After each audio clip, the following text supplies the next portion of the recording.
Hi guys, I'm Allie. I hear that you guys have heard much about me, but Margaret is my soulmate.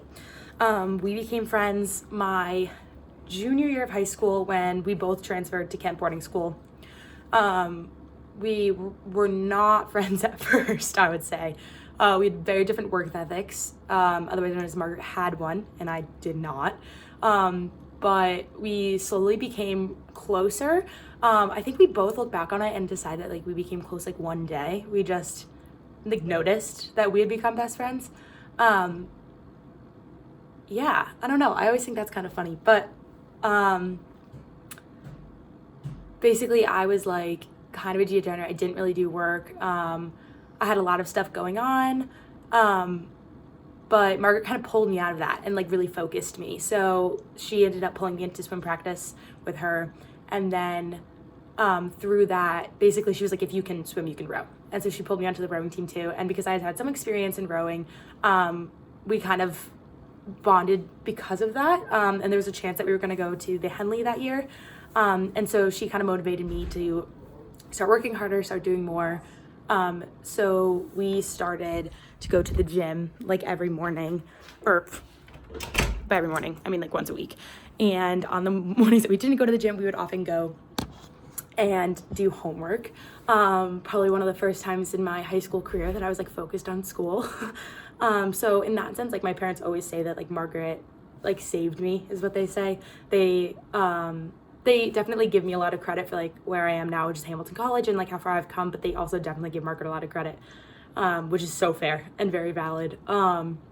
So she very much pulled me out of that, but I don't know. I think more important than how we became friends or what happened during our friendship, which we also barely fought. I think the two times we fought was my fault. It didn't involve boys, which is not surprising if you know me, but we became really close. And I think Margaret has always just been someone who's been a rock for me.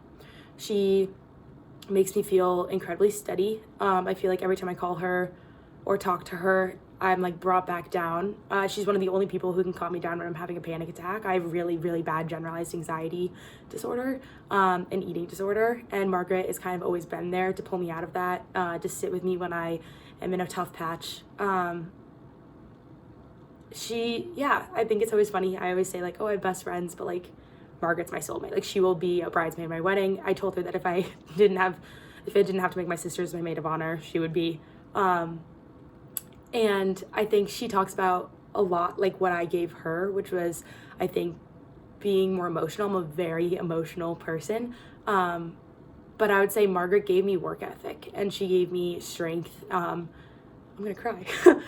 She just really taught me how to be proud of who I am, which was something that I didn't know how to do before her, and I still struggle with. And she continues to remind me of what I'm worth and why I'm important. And I don't know anyone who can get through to me on the level that she can. I would say I still get jealous when she creates new good friends at college. I'm a very jealous person too, but I just can't really imagine,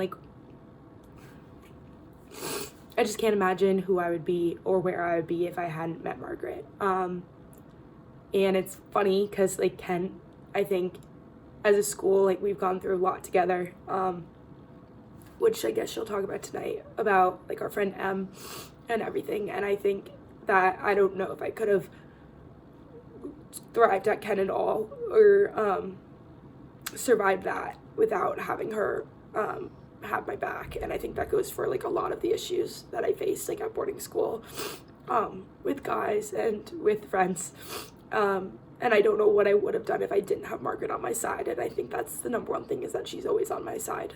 She'll tell me if I'm wrong, but she'll still have my back and support me. And I think that is incredibly individual to our friendship, and I don't think is something that's really common. And I will always have hers too. Wasn't expecting to cry. You know, Margaret probably wouldn't cry at a video like this, but she might now, so she might be crying now. But yeah, I think it's tough to put my friendship with Margaret into words, especially in a video or a letter. there's just so much there. There's so many inside jokes. There's so many good memories. There's so much love there, even though she doesn't like my dog, which is rude, but it is what it is. And yeah, I don't know. I think, like, it sounds cheesy and maybe a little chaotic or crazy, but like I really do think that Margaret is like my center of gravity. She very much is the one person in this world who can keep me steady, and can tell what I mean without me having to say it out loud, or can tell when I'm having a bad day just by feeling. It seems a lot of the time. Like, I feel like a lot of times she texts me randomly. It's like when I'm having the worst day, and I'm like, oh, I needed that. Yeah, I don't know. I think that Margaret and I's friendship is something that a lot of people will never experience in their lives, something as close as ours, where we like don't have to talk for like long periods of time, and then out of nowhere, like, everything will be fine. And I never ever worry about losing that, or about that changing in any way. My parents call her a daughter. I write about her in our group chat, like my family group chat, all the time. I'm surprised she's not in it at this point. She's just incredibly involved in my life, and I wouldn't want it any other way. And to be quite honest, I couldn't imagine it any other way. I know I've been very repetitive, but I kind of just wanted this to be very raw, and I think that it is. But I know that she has to go through like her whole life story, which I'd say I know majority of, but so I want to give that time to her. But yeah, I'm happy that I was included in this, and that I could tell you about my relationship with Margaret, because she really is just the strongest, most independent person I've ever met. And I feel very lucky and very grateful every day that I get to talk to her whenever I want, and that she's someone that I can always rely on. And I think you guys should feel very lucky too that you have her in your society. So yeah, I don't know. I love you, Margaret. I really do. I always have. I always will. And I hope this was what it was supposed to be.